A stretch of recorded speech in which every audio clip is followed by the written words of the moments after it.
BRS ఒక వింత వాదాన్ని తెర మీదకి తీసుకొచ్చింది. పాప మా కౌశిక్ రెడ్డి ఆయనే జంపు జలాని, ఆయన తాజాగా కడియం శ్రీహరి, దానం నాగేందరు ఇట్లాంటి వాళ్ళ ఇష్యూస్ని పట్టుకుని వాళ్ళ మీదన మేము కంప్లైంట్ ఇవ్వడానికి స్పీకర్ దగ్గరికి వెళ్తుంటే స్పీకర్ రానియట్లేదు, టైం ఇవ్వట్లేదు, కాబట్టి ధర్నా చేస్తామని చెప్తున్నారు.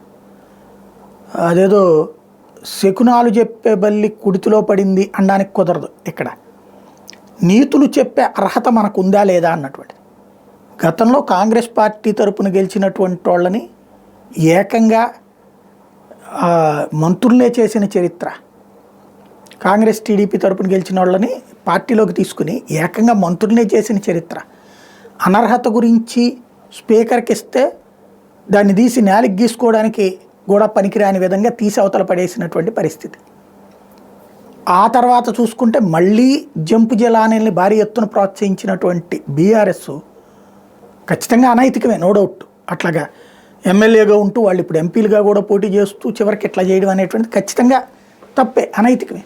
కానీ ఆ అనైతికమని మాట్లాడే నైతికత బీఆర్ఎస్ కోల్పోవడం అన్నటువంటిది, అందుకనే వాళ్ళు మాట్లాడుతున్న జనం నవ్వుకుంటున్నారన్నటువంటిది మాత్రం గుర్తుపెట్టుకోవాల్సింది.